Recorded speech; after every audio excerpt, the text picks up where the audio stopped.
എനിക്ക് പറയാനുള്ളത് രണ്ട് ടീമുകളോടാണ്. ഈ നൂറ ഹബീബ് തങ്ങൾ എന്ന് പറയുന്ന ചങ്ങാതിയോടും പിന്നെ ഈ മജിലിസിനൊക്കെ പോയിരുന്ന് ഈമാൻ കളയുന്നവരോടും. ആദ്യം മൂപ്പരോട് തന്നെ പറയട്ടെ, എൻ്റെ പൊന്ന് സഹോദര, കുറച്ചൊക്കെ ഒരു നാണവും മാനവും ഒക്കെ നമുക്ക് വേണ്ടേ? അല്ല, ഞാൻ അറിയാൻ പാടില്ല എന്നിട്ട് ചോദിക്കണം. ഒരു മനുഷ്യനാകുമ്പോഴേ കുറച്ചൊക്കെ ഒരു നാണവും മാനവും ഒക്കെ ഇല്ലെങ്കിൽ വളരെ മോശമല്ലേ അല്ലേ?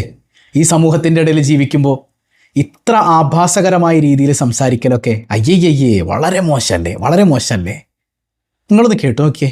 ഒരു പെണ്ണ് പണ്ട് തിരൂരിലുള്ള ഒരു പെണ്ണിനെ കുറിച്ചിട്ട് പറഞ്ഞു അല്ലേ? തിരൂരിലൊരു പെണ്ണ് അവസാനം മരിക്കുമ്പോ ക്യാൻസർ വന്ന് വയറ് പൊട്ടി ഈ ലോകത്തോട് ഇവിടെ നിങ്ങൾക്ക് അറിയോ? പെണ്ണ് ഞാൻ അറിയ പോലുമില്ല, മൂപ്പർ അറിയ പോലുമില്ല. പക്ഷെ മൂപ്പര് കാര്യങ്ങളൊക്കെ പറഞ്ഞു അല്ലേ? ഏതോ സ്ത്രീ പുള്ളിയെ വിമർശിച്ചത്രേ. ക്യാൻസർ വന്ന് വയറ് പൊട്ടി മരിച്ചു എന്നൊക്കെയാണ് പറയണത്. അള്ളാഹു ആയാലും ആ സഹോദരിക്ക് അള്ളാഹു ഷഹീദിൻ്റെ വലിയ പദവി കൊടുത്ത് അനുഗ്രഹിക്കട്ടെ. ഇത്ര വലിയ തോന്നിവാസം ദീനിൻ്റെ പേരിൽ കാണിക്കുന്ന മനുഷ്യന്മാരെ വിമർശിച്ചിട്ടാണല്ലോ ആ സ്ത്രീ മരിച്ചത്. അൽഹംദുലില്ലാ, അള്ളാഹു സ്വർഗത്തിൽ ഉന്നത പദവി ഹബീബ് റസൂലുള്ളാഹി സ്വല്ലല്ലാഹി അലൈഹി വസല്ലം തങ്ങളുടെ യഥാർത്ഥ അഹ്ലുബൈത്തിനൊപ്പം അള്ളാഹു നൽകി അനുഗ്രഹിക്കട്ടെ. ഇദ്ദേഹം അറിയപ്പെടുന്നത് തങ്ങളാണ് എന്നാണ്. എനിക്കറിയില്ല തങ്ങളാണോ എന്നൊന്നും.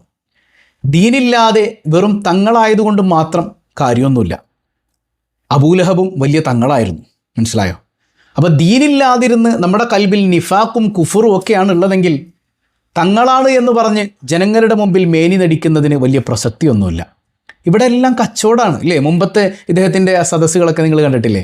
അതിലെഴുതി കാണിക്കുന്നത് അഹ്ലുബൈത്തിൻ്റെ കൂടെ റസൂലുള്ളാഹിൻ്റെ പേരക്കുട്ടീൻ്റെ കൂടെ. തങ്ങന്മാരെ ബഹുമാനിക്കണം, കാരണം റസൂലുള്ളാഹിയുടെ നുതുഫയാണത് സല്ലല്ലാഹു അലൈഹി വസല്ലം. സ്വഹാബത്തൊക്കെ സയ്യിദന്മാരെ ആദരിക്കുന്ന വിഷയത്തിൽ വളരെ വളരെ ശ്രദ്ധിച്ചിട്ടുണ്ട്. പക്ഷേ അതിനർത്ഥം എന്ത് വിവരക്കേട് പരസ്യമായി കാണിച്ചാലും ഈ വിഷയത്തെക്കുറിച്ച് വിജ്ഞാനമുള്ളവർ മിണ്ടാതിരിക്കണം എന്നാണോ? അല്ല, ശക്തമായി തന്നെ പറയണം.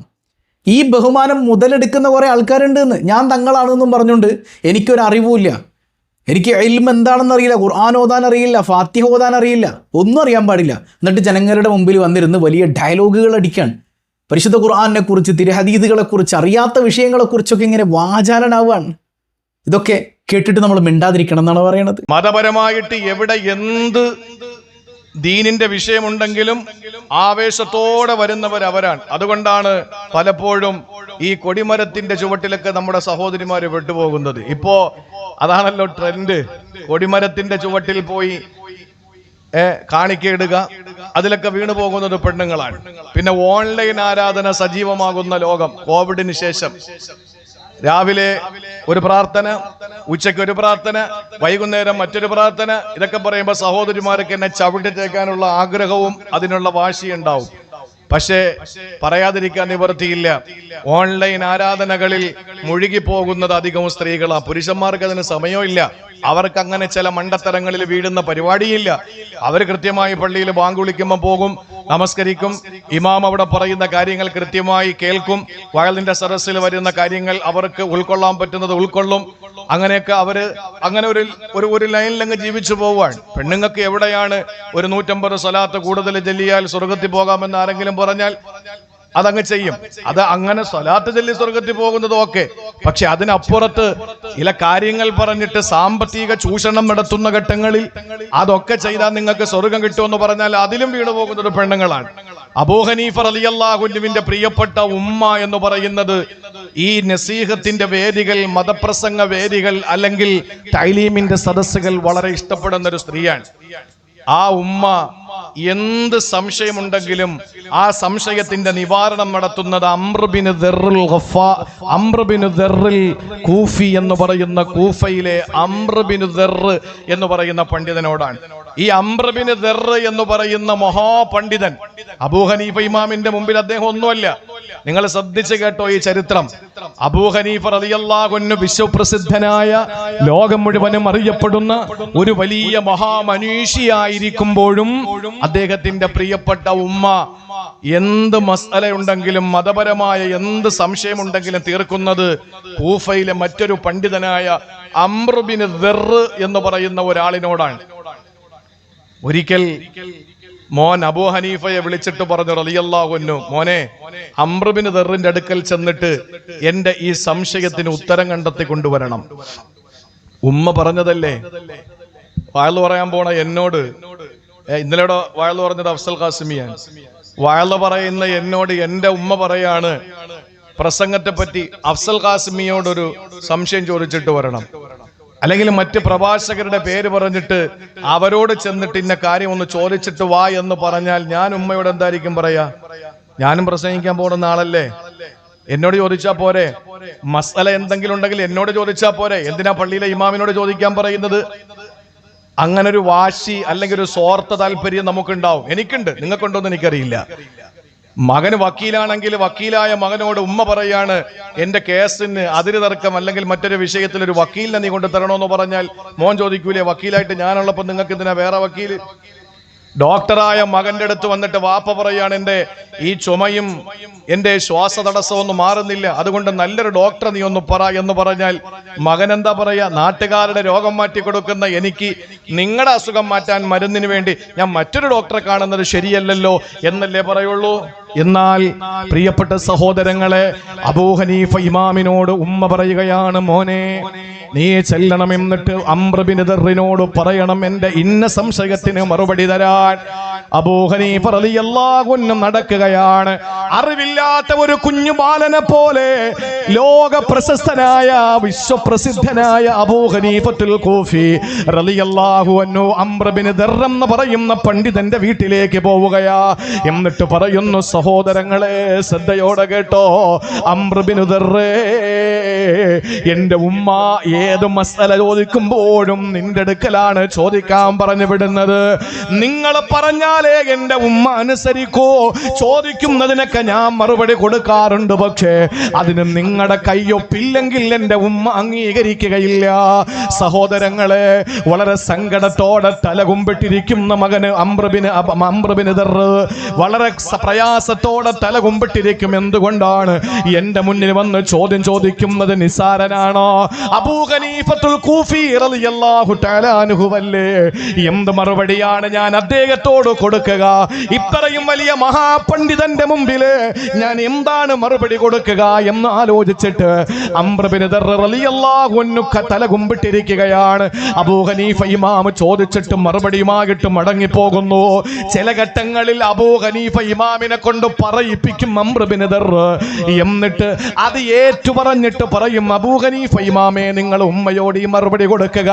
യഥാർത്ഥത്തിൽ ഉത്തരം പറയുന്നത് അബൂ ഹനീഫയാണ്, പക്ഷേ അത് താനാണ് എന്ന് പറഞ്ഞ് കയ്യൊപ്പ് ചാർത്തിയിട്ട് ഉമ്മയോട് ചെന്ന് പറയാൻ പറഞ്ഞു വിടുമ്പോ ഒരു ദിവസം അതാ ഉമ്മ പറയുന്നു, അംർ ബിൻ ദർറിന്റെ അടുക്കൽ എന്നെ എത്തിക്കണം മോനെ അബൂ ഹനീഫ, നിന്നെ എനിക്ക് വിശ്വാസമില്ല, നീ അവിടെ പോകുന്നോ ഇല്ലയോ എന്ന് എനിക്കറിയില്ല, അതുകൊണ്ട് എനിക്ക് നേരിട്ട് ചോദിക്കണം എന്ന് പറഞ്ഞിട്ട് ഉമ്മ വാശി പിടിക്കുമ്പോ അബൂ ഹനീഫ റളിയല്ലാഹു തആല അൻഹു ഒരു കോവർ കഴുതയെ തയ്യാറാക്കുകയാണ്. എന്നിട്ട് പ്രിയപ്പെട്ട ഉമ്മാനെ കോവർ കഴുത പുറത്തിരുത്തുകയാ. എന്നിട്ട് കോവർ കഴുതയെ തെളിച്ചുകൊണ്ട് അംർ ബിൻ ദർർ എന്ന് പറയുന്ന പണ്ഡിതന്റെ വീട്ടിലേക്ക് പോകുമ്പോ സഹോദരങ്ങളെ, ലോകം മുഴുവൻ സ്തംഭിച്ചു പോവുകയാ. അബൂ ഹനീഫത്തുൽ കൂഫി എന്ന മഹാപണ്ഡിതന്, വിശ്വപ്രസിദ്ധനായ ലോകമഹാപണ്ഡിതന്റെ പ്രിയപ്പെട്ട ഉമ്മ കോവർ കഴുത പുറപ്പിരുന്നിട്ട് അറിവിന്റെ സാഗരമായ വിജ്ഞാനത്തിന്റെ സാഗരമായ വിജ്ഞാനത്തിന്റെ വിഹായസായ ഒരു മകന് തന്റെ പ്രിയപ്പെട്ട ഉമ്മയെ അറിവ് അതിനേക്കാൾ കുറഞ്ഞ അംർ ബിൻ ദർറിന്റെ അടുക്കലേക്ക് കൊണ്ടുപോയി സംശയം ദൂരീകരിക്കുമ്പോ ഒരവസരത്തിൽ ഒരു കാരണവശാലും ഇത് കൊണ്ടുപോകാൻ കഴിയില്ല എന്ന് മനസ്സിലാക്കിയിട്ട് അംർ ബിൻ ദർർ ചോദിച്ചു പോയി അബൂ ഹനീഫ ഇമാമിനോട്, എന്താ നിങ്ങൾ ഇത് കാണിക്കുന്നത്, എന്താ നിങ്ങളെ ഉദ്ദേശമെന്ന് ചോദിക്കുമ്പോ അബൂ ഹനീഫ ഇമാം പറഞ്ഞ മറുപടി എന്തെന്നറിയോ? എന്റെ പ്രിയപ്പെട്ട ഉമ്മ പറയുന്നത് അനുസരിക്കലല്ലാതെ എനിക്ക് നിവൃത്തിയില്ല. എന്റെ ഉമ്മ പറയുന്നതാണ് ഞാൻ ചെയ്യേണ്ടത്. എന്റെ ഉമ്മ പറയുന്നത് അക്ഷരം പ്രതി ഞാൻ അനുസരിക്കും, അതിലൊരു സംശയവുമില്ല. എന്റെ പ്രിയപ്പെട്ട സഹോദരങ്ങളെ, ഏറ്റവും വലിയ പാണ്ഡിത്യത്തിന്റെ മഹാസാഗരമായി മഹാവിഹായസൽ പാറി പറക്കുമ്പോൾ അബൂ ഹനീഫ ഇമാം തന്നെക്കാൾ അറിവിൽ കുറഞ്ഞുള്ള അബൂദറിന്റെ അംറബിന് ദറിന്റെ അടുക്കലേക്ക് ഉമ്മാനെ കഴുതപ്പുറത്തിരുത്തി കൊണ്ടുവരുമ്പോ ആ ഒരു വലിയ മഹാമനീഷിക്ക് എന്തുകൊണ്ടാണ് അങ്ങനെ കഴിഞ്ഞതെന്നറിയോ? വബറം ബിവാലിദതി വലം യജ്അൽനി ജബ്ബാറൻ ശഖിയാ. ഉമ്മ പറയുന്നതനുസരിക്കുന്നതിലൂടെ ഒരിക്കലും ഒരാളും പരാജയപ്പെട്ടു പോകില്ല. അവസാന ഗവർണർ സ്ഥാനം ഏറ്റെടുക്കണമെന്ന് അബൂ ഹനീഫയെ നിർബന്ധിച്ചല്ലോ. രാജാക്കന്മാരെ നിർബന്ധിച്ചു, നിങ്ങൾ ഗവർണർ സ്ഥാനം ഏറ്റെടുക്കണം. ഇല്ല, ഞാൻ അതിന് തയ്യാറല്ല. അധികാരം എനിക്ക് വേണ്ട, എന്റെ വഴി മറ്റൊരു വഴിയാണെന്ന് പറഞ്ഞ്, അധികാരം വേണ്ട എന്ന് പറഞ്ഞ് കൈവെള്ളയിൽ നിന്ന് തട്ടിയകറ്റുമ്പോ അവസാനം അബൂ ഹനീഫ ഇമാമിനെ ജയിലിൽ കൊണ്ടുപോയി ചമ്മട്ടി പ്രഹരം നടത്തുകയാ. ചാട്ടവാറ് കൊണ്ട് അബൂ ഹനീഫ ഇമാമിനെ തല്ലുമ്പോ അബൂ ഹനീഫ ഇമാമിന് ശക്തമായ വേദന അനുഭവിക്കുകയാണ്. ആ വിവരം തന്റെ പ്രിയപ്പെട്ട മാതാവ് വയോധികയായ വൃദ്ധയായ ഉമ്മ അറിയുന്നു. ആ സമയത്ത് ഉമ്മാക്ക് സഹിക്കാൻ പറ്റുന്നില്ല. തന്റെ പൊന്നുമോൻ അബൂ ഹനീഫയെ നിസ്സാര കാരണങ്ങളുടെ പേരിൽ ജയിലിലിട്ട് മർദ്ദിക്കുകയാണെന്നറിഞ്ഞപ്പോ ആ ഉമ്മ തളർന്നു പോയി, ആ ഉമ്മ സങ്കടപ്പെട്ടു പോയി, ആ ഉമ്മാടെ മനസ്സ് വല്ലാതെ വേദനിച്ചു പോയി. അബൂ ഹനീഫ ഇമാം ജയിൽ മോചിതനായപ്പോ പറഞ്ഞതെന്തെന്നറിയോ? ഓരോ ചമ്മട്ടിയും എന്റെ ശരീരത്ത് പതിക്കുമ്പോൾ, എന്റെ ശരീരത്തിൽ നിന്ന് ചോര ചാലിട്ടൊഴുകുമ്പോൾ എന്റെ മനസ്സ് വേദനിച്ചത്, എന്നെ സങ്കടപ്പെടുത്തിയത് എന്റെ ശരീരത്ത് കൊള്ളുന്ന ചാട്ടവാറിന്റെ വേദനയല്ല, പിന്നെയോ എന്റെ ഉമ്മാടെ മനസ്സ് വേദനിച്ചല്ലോ. എന്റെ ഉമ്മ ഞാൻ കാരണമായി ഒരു സമയത്ത് വേദനിച്ചല്ലോ. എന്റെ പ്രിയപ്പെട്ട ഉമ്മാക്കത് സഹിക്കാൻ പറ്റുന്നില്ലല്ലോ. എന്റെ ഉമ്മയുടെ നെഞ്ചു വേദനിക്കുന്നത് എന്നെ അടിക്കുന്നത് ഓർത്തിട്ടാണല്ലോ. ഞാൻ കാരണമല്ലെങ്കിൽ പോലും എനിക്ക് കിട്ടിയ അടിയുടെ ആ വേദനയും നീറ്റലും എന്റെ ഉമ്മയുടെ ഹൃദയത്തെ വല്ലാതെ പിടിച്ചുലക്കിയിട്ടുണ്ടെങ്കിൽ ഞാൻ കാരണമല്ലേ എന്ന് ചിന്തിച്ചിട്ട് അബൂ ഹനീഫ ഇമാം സങ്കടപ്പെട്ടിട്ടുണ്ട്. ഇന്നത്തെ തലമുറയോട് ഇത് പറയാൻ പറ്റുമോ? ഇന്നത്തെ തലമുറയോട് പറയാൻ പറ്റുമോ? വൃദ്ധസദനങ്ങൾ കൂണുപോലെ മുളച്ചു പൊന്തുന്നു. മാതാപിതാക്കളെ ഒരു സമയം കഴിഞ്ഞാൽ മക്കൾ കൊണ്ടുവന്ന് വേറെ വീടുകളിൽ പാർപ്പിക്കുന്നു. നമ്മുടെ സ്വസ്ഥതയും സമാധാനവും നഷ്ടപ്പെടുന്നു എന്ന് പറഞ്ഞിട്ട് ഇന്നലെ വരെയും കഷ്ടപ്പെട്ട് വാപ്പ കൊണ്ട് തണല, വെയിലാണ് നമ്മൾ അനുഭവിക്കുന്ന തണല് എന്ന് വെറുതെ പാടിയാ പോരാ. വാപ്പ കൊണ്ട വെയിലാണ് നമ്മൾ അനുഭവിക്കുന്ന തണലെന്ന് നമ്മൾ വായിച്ചാൽ പോരാ. വാപ്പയാണ് എനിക്കിതൊക്കെ സമ്പാദിച്ചു തന്നത് എന്ന് മൈക്ക് കെട്ടി പ്രസംഗിച്ചാ പോരാ. ആ വാപ്പയെ കൈവെള്ളയിൽ കൊണ്ട് നടക്കാൻ, ഉമ്മയെ കൈവെള്ളയിൽ കൊണ്ട് നടക്കാൻ ഏതൊരു മനുഷ്യന് കഴിഞ്ഞോ ലാ യജ്തമിഉ ശഖാ, അവൻ ഒരിക്കലും പരാജയം സംഭവിക്കുകയില്ല. മഅബിറിൽ വാലിദൈൻ വബറം ബിവാലിദതി വലം യജ്അൽനി ജബ്ബാറൻ ശഖിയാ, ഒരിക്കലും പെട്ടുപോകൂല. ദുനിയാവിലും നമ്മൾ പെടില്ല, ആഖിറത്തിലും നമ്മൾ പെടില്ല. അല്ലേ? ഏതൊരു മനുഷ്യന്റെയും ഉയർച്ചയുടെ പിന്നിൽ രണ്ട് കരങ്ങൾ ചേർത്തു വെച്ച രാവുകളുണ്ട്, അല്ലെങ്കിൽ ഒരു പെണ്ണിന്റെ പ്രാർത്ഥനയുണ്ട് എന്നൊക്കെ പറയുമ്പോ പലരും പറയും അത് ഭാര്യയാകാം, മക്കളാകാം, സഹോദരിയാകാം, കാമുകിയാകാം. അല്ലേ? അല്ല, അവരാരുമല്ല. ഒരു മനുഷ്യൻ വീട്ടിൽ നിന്ന് ഇറങ്ങിപ്പോകുമ്പോ ആ പ്രിയപ്പെട്ട മകനും മകളും തിരിച്ചെത്തുന്നതുവരെ പ്രിയപ്പെട്ട ഉമ്മ കാത്ത് കണ്ണിൽ എണ്ണയൊഴിച്ച് കാത്തിരിക്കുന്ന പ്രിയപ്പെട്ട ഉമ്മ. ആ ഉമ്മ ഒരുപക്ഷെ നമുക്ക് ഇന്ന് നമ്മുടെ പ്രിയപ്പെട്ട ഉമ്മ നമ്മുടെ കൂടെ ഉള്ളപ്പോൾ അതിന്റെ വില നമുക്ക് മനസ്സിലാകില്ല. ഉമ്മ മരിച്ചു. ആ പ്രിയപ്പെട്ട ഉമ്മയെ പള്ളിക്കാട്ടിൽ കൊണ്ടുവന്ന് ഖബറടക്കിയിട്ട് നമ്മൾ തിരിച്ച് നമ്മുടെ വീട്ടിലേക്ക് പോകുമ്പോൾ ഉണ്ടാകുന്ന ഒരു ശൂന്യത, അത് വേറെ ആര് മരണപ്പെട്ടാലും ഉണ്ടാകാത്ത ഒരു വലിയ ശൂന്യതയാണ്. അള്ളാഹു നമ്മുടെ മരണപ്പെട്ടു പോയ ഉമ്മമാർക്ക്, ഈ ഇരിക്കുന്ന കൂട്ടത്തിൽ ഉമ്മ മരിച്ചവരുടെ പ്രിയപ്പെട്ട ഉമ്മമാർക്ക് അള്ളാഹു അവിടെ ഖബറിടം വിശാലമാക്കി കൊടുക്കട്ടെ. ആമീൻ പറയും. ഈ രാത്രിയിൽ അവർക്ക് കൊടുക്കാൻ പറ്റുന്ന ഒരു സമ്മാനമാണ് ഈ ഒരു ആമീൻ. ഇന്നൊരു വലിയ കർക്കിടകം പോലെ അവരുടെ ഖബറിനകത്തേക്ക് അനുഗ്രഹങ്ങളുടെ പേമാരിയാണ്. അള്ളാഹു നമ്മുടെ ഉമ്മമാർക്ക് സ്വർഗം നൽകി അനുഗ്രഹിക്കുമാറാവട്ടെ. ഈജിപ്തില് എന്നാണ് എൻ്റെ ഓർമ്മ, ഒരു പരീക്ഷയിൽ ഉമ്മയെപ്പറ്റി ഒരു മറുപടി നിങ്ങൾ എഴുതണം. ഉമ്മയെപ്പറ്റി നിങ്ങൾക്ക് എന്താണ് എഴുതാനുള്ളത്? ആ എഴുതുന്നത് ഒന്നാമത്തെ മാർക്ക് കിട്ടിയ, സമ്മാനം കിട്ടിയ കുട്ടി ഉമ്മയെപ്പറ്റി പേജുകൾ എഴുതി മറിച്ച മക്കൾ, ഉമ്മയെപ്പറ്റി 2-3 പേജ് എഴുതിയവർ, ഉമ്മയെപ്പറ്റി ധാരാളം വരികൾ എഴുതിയവർ, അവർക്കൊന്നും മത്സരത്തിൽ പ്രൈസ് കിട്ടിയില്ല. സമ്മാനം കിട്ടിയത് ഒരു കുട്ടി തന്റെ ഉമ്മയെപ്പറ്റി ഒരു വരി മാത്രം എഴുതി. ആ കുട്ടിക്കാണ് സമ്മാനം. ഉണർന്ന് കേട്ടോ, ഉമ്മയെപ്പറ്റി എഴുതാൻ പറഞ്ഞപ്പോ അവരുടെ ആൻസർ ഷീറ്റിൽ എഴുതിയ ഒരുപാട് വരികൾ മാർക്ക് കിട്ടിയില്ല. പേപ്പറുകൾ എണ്ണമില്ലാത്തത് മാർക്ക് കിട്ടിയില്ല. പക്ഷേ മാർക്ക് കിട്ടിയതും 1ാം സമ്മാനം കിട്ടിയതും ഒരു വരി എഴുതിയ ഒരു മകനാണ്. ആ മകൻ എന്തുകൊണ്ടാണ് സമ്മാനം കിട്ടിയത്?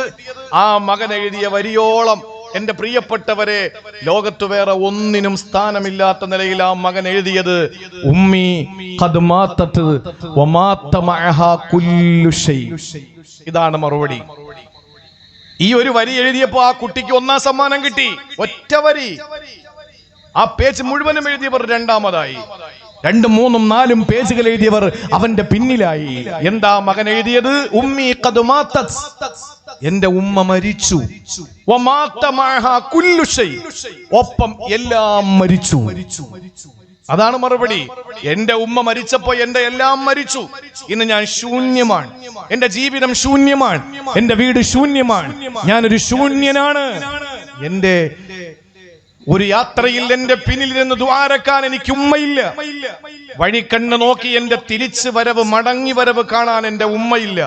എന്റെ ഉമ്മ കിടന്ന റൂം, എന്റെ ഉമ്മ ഉടുത്ത വസ്ത്രം, എന്റെ ഉമ്മ കഴിച്ച പാത്രം, എന്റെ ഉമ്മ ഉപയോഗിച്ച വസ്തുക്കൾ, എന്റെ ഉമ്മയുടെ കണ്ണുനീര് കൊണ്ട് കുതിർന്ന മുസല്ല, എന്റെ ഉമ്മയുടെ 2 വിരലുകളിലൂടെ മറിഞ്ഞു മറിഞ്ഞു പോയ തസ്ബീഹിന്റെ മണികൾ, ഇതൊക്കെ ഇന്ന് ശൂന്യമാണ്, അനാഥമാണ് എന്ന് പറഞ്ഞ ആ കുട്ടിയുടെ ഒരൊറ്റ വരിയിൽ ആ പ്രിയപ്പെട്ട കുട്ടിക്ക് സമ്മാനം കിട്ടുന്നു. വബറം ബിവാലിദതി വലം യജ്അൽനി ജബ്ബാറൻ ഷഖിയ. എഴുതി വെച്ചോ, വേറെ ഒരുപാടൊന്നും പ്രസംഗിക്കണ്ട. ഉമ്മയ്ക്ക് ഖിദ്മത്ത് എടുത്ത്, ഉമ്മയ്ക്ക് സേവനം ചെയ്ത്, ഉമ്മയുടെ പുണ്യം നേടി, ഉമ്മയുടെ തൃപ്തി നേടി, ഉമ്മ നമ്മളെ നല്ലവനാണെന്ന് പറഞ്ഞ് ഉമ്മയ്ക്ക് സേവനം ചെയ്ത്, ഉമ്മ എപ്പോഴും നമ്മളെ നോക്കി ചിരിച്ച്, ഉമ്മ നമ്മുടെ സാന്നിധ്യം കൊതിച്ച്, ആ സാന്നിധ്യത്തിൽ ആ ഉമ്മ രസിച്ച്, നമ്മുടെ പ്രിയപ്പെട്ട ഉമ്മയ്ക്ക് സന്തോഷം കൊടുക്കാൻ കഴിഞ്ഞാൽ, വാപ്പയ്ക്കും സന്തോഷം കൊടുക്കാൻ കഴിഞ്ഞാൽ, അള്ളാഹു പറയുന്നു, നീ ദുനിയാവിലും പരാജയപ്പെടില്ല, ആഖിറത്തിലും പരാജയപ്പെടില്ല. അള്ളാഹു തൗഫീഖ് തരട്ടെ. 6-1. ഇനി എനിക്ക് എത്ര സമയമുണ്ട്? 11:15 നമുക്ക് ദുആ ഇറക്കണം ഇൻഷാ അല്ലാഹ്.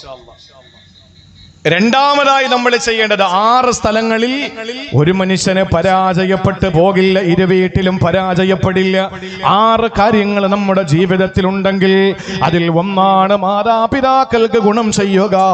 ഇനി അല്ലാഹ് പറയുന്ന രണ്ടാമത്തെ കാര്യമേതെന്നറിയോ? വലമ്മക്കും ബിദുആഇക റബ്ബി ശഖിയാ. സഹോദരങ്ങളെ, പരിശുദ്ധമായ ഖുർആൻ സൂറത്തു മറിയമിന്റെ 4-ാമത്തെ വചനത്തിൽ അല്ലാഹ് പറയുകയാണ്, വലമ്മകും ബിദുആഇക റബ്ബി ശഖിയാ. ഇതൊരു പ്രവാചകൻ പറഞ്ഞ പ്രാർത്ഥനയാണ്. ഇതൊരു പ്രവാചകന്റെ ദുആയാണ്. സഹോദരങ്ങളെ, ആദ്യം പറഞ്ഞത് ഈസാ നബിയുടെ കഥയെങ്കിൽ രണ്ടാമതായിട്ട് അല്ലാഹു പറയുന്നത് ആരുടെ കഥയെന്നറിയോ?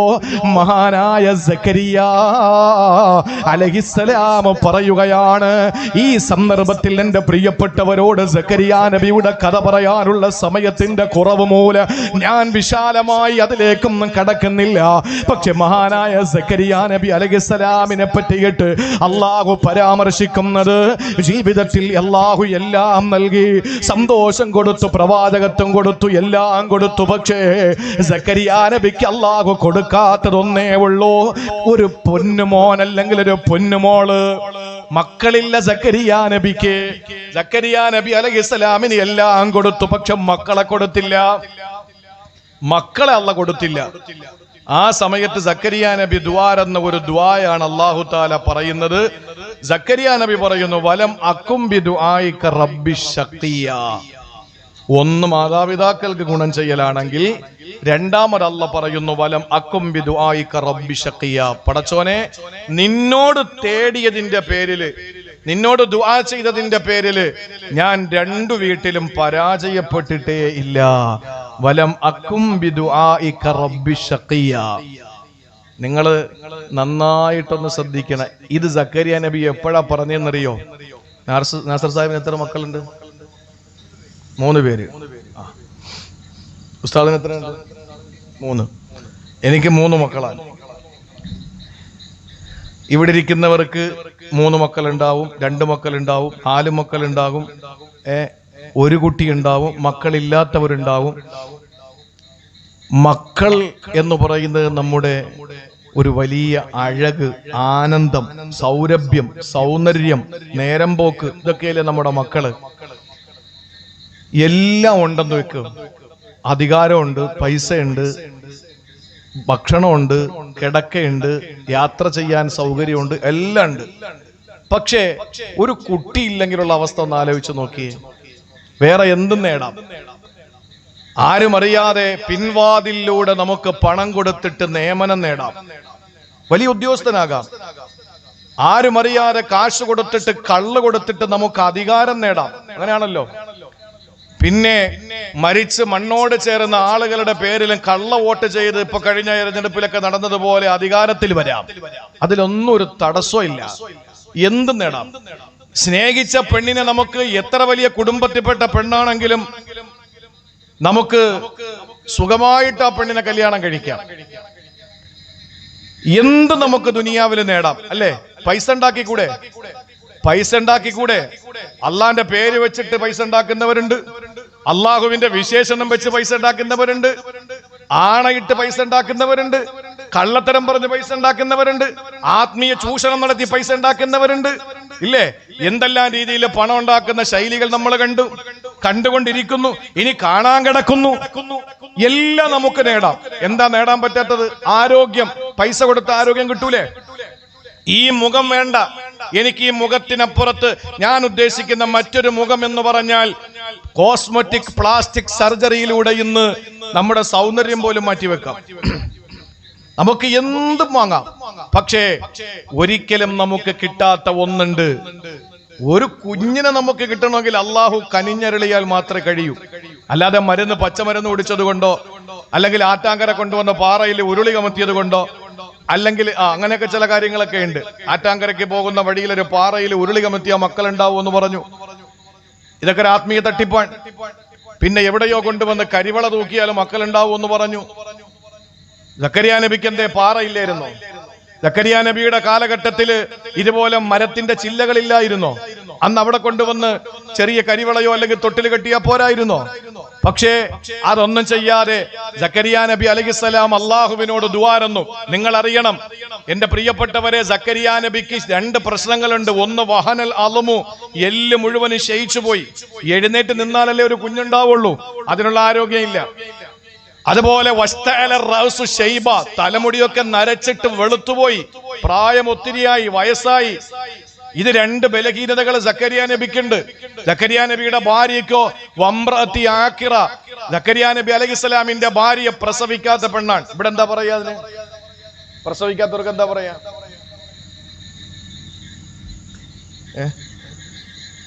ഞങ്ങളുടെ നാട്ടില് അതിനെ മലടി എന്ന് പറയും. ഇവിടെ പറയില്ലേ മലടി? മച്ചി എന്ന് പറയില്ലേ? അത് പറയും. പ്രസവിക്കില്ല. അതൊന്നും മോശമായ പദമൊന്നും അല്ല. മക്കളില്ല, ഇത്ര തന്നെ. മക്കളില്ല. മക്കള് വേണ്ടാന്ന് വെക്കുന്നവരുണ്ട്, ചൈൽഡ് ഫ്രീ. മക്കള് വേണ്ട എന്ന് പറയുന്നവരുണ്ട്. ദേശീയ രാഷ്ട്രീയത്തിൽ ദമ്പതിമാരായ 2 പേര്, അവര് മക്കള് വേണ്ട, ഞങ്ങളുടെ സമയം മുഴുവനും മക്കളെ വളർത്താനുള്ളതല്ല, രാഷ്ട്രീയ പ്രവർത്തനം നടത്തിയിട്ട് ജനങ്ങൾക്ക് ഉപകാരപ്രദമായ കാര്യങ്ങൾ ചെയ്യാനെന്ന് പറഞ്ഞ ഒരു ഭാര്യ ഭർത്താവ് ദമ്പതിമാര് ദേശീയ രാഷ്ട്രീയത്തിലുണ്ട്. തൽക്കാലം പേര് പറയുന്നില്ല. അങ്ങനെ മക്കളില്ലാത്തവർ വേണ്ട എന്ന് വെച്ചവരുണ്ട്, പക്ഷെ മക്കളില്ലാത്തവരുണ്ട്. സക്കരിയ നബി അലൈഹിസ്സലാമിനെ നരബാധിക്കുകയും ശരീരത്തിന്റെ എല്ലുകൾ ക്ഷയിച്ചു പോവുകയും ചെയ്യുന്ന മാരകമായ ഒരു കാരണവശാലും മക്കൾ ഉണ്ടാവുകയില്ല എന്ന് വൈദ്യശാസ്ത്രം വിധി എഴുതുന്ന അവസ്ഥയിൽ ബലഹീനനായ സക്കരിയ നബി തന്റെ പ്രിയപ്പെട്ട ഭാര്യയാകട്ടെ മച്ചിയാണ്, പ്രസവിക്കില്ല എന്ന് വിധി എഴുതപ്പെട്ടവൾ. അപ്പോഴാണ് ദുആരക്കുന്നത്. ആര്? സക്കരിയ നബി ദുആരക്കാൻ. എന്താ ദുആരുന്നത്? പടച്ചോനെ റബ്ബി ഹബിലി മില്ലദുങ്ക ദുര്രിയത്തുൻ ത്വയ്യിബ. എനിക്കൊരു കുട്ടിയെ തരുമോ അല്ലാഹ്, എനിക്കൊരു കുട്ടിയെ തരുമോ തമ്പുരാനെ, എനിക്കൊരു സന്താനത്തെ നീ തരണം തമ്പുരാനെ. എന്നിട്ട് സക്കരിയ നബി അലൈഹിസ്സലാം ആ ദുആയോടൊപ്പം പറഞ്ഞൊരു വാക്കെന്തെന്നറിയോ? വലം അക്കുംബി ദുആയിക റബ്ബി ശഖിയ. അല്ലാഹ്, നിന്നോട് ചോദിച്ചിട്ട് ഞാൻ ഇന്ന് വരെ പരാജയപ്പെട്ടിട്ടില്ല. ഇങ്ങനെ പറഞ്ഞ അല്ല കൊടുക്കാതിരിക്കുവോ? അല്ല കൊടുക്കാതിരിക്കുവോ? എങ്ങനെ കൊടുത്തു സഹോദരങ്ങളെ? പ്രസവിക്കാത്ത പെണ്ണ്, ആരോഗ്യം നശിച്ചു പോയ ഭർത്താവ്, അങ്ങനെയുള്ള ദമ്പതിമാർക്ക് എങ്ങനെ മക്കളെ കിട്ടും? അള്ളാഹുവിന് വലിയ അത്ഭുതമാണോ? അള്ളാഹുവിന് വലിയ പ്രയാസമാണോ? ആ സക്കരിയ നബി അലൈഹിസ്സലാമിനെ വിളിക്കുന്നു, യാ സക്കരിയ ഇന്നാ നുബശ്ശിറുക ബിഗുലാം ഇസ്മുഹു യഹ്യ. ഓ സക്കരിയ നബിയേ, ഇതാ നിങ്ങൾ സന്തോഷിച്ചുകൊള്ളൂ, നിങ്ങൾക്ക് ഞാനൊരു മകനെ തരാൻ പോവുകയാണ്. ആ മകന് അള്ളാഹു തന്നെ പേരിട്ട് കൊടുക്കുകയാണ്.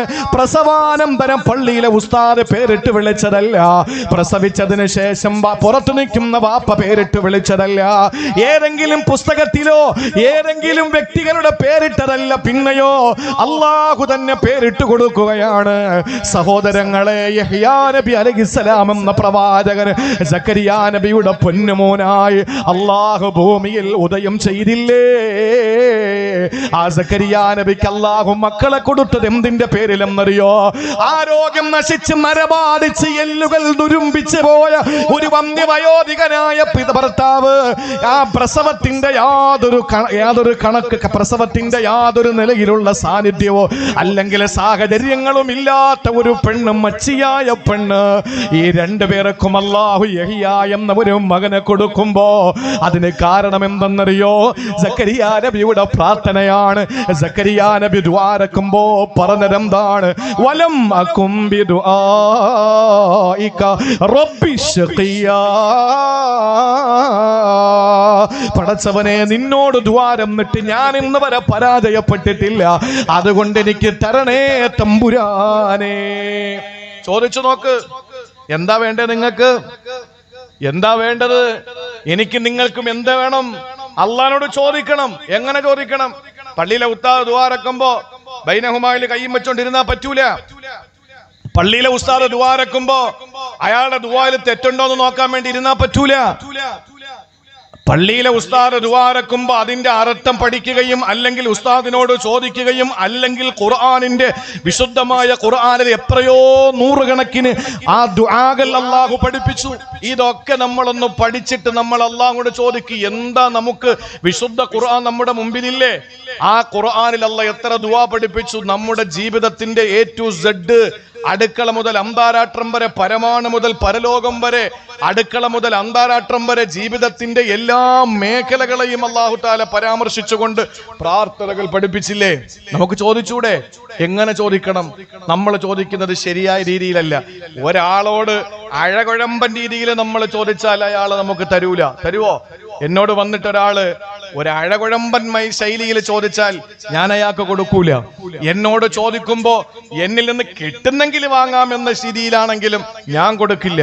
എന്നോട് ചോദിക്കുന്ന ഒരാള് കിട്ടുമെന്ന് ഉറപ്പും എന്നോടേ ചോദിക്കാൻ അയാൾക്ക് കഴിയൂ എന്നും കൊടുക്കാൻ എന്റെ കയ്യിൽ ഉണ്ട് എന്ന് എനിക്ക് ഉറപ്പുണ്ടെങ്കിൽ ഞാൻ കൊടുക്കൂലേ? ഇതല്ലേ പടച്ചോൻ?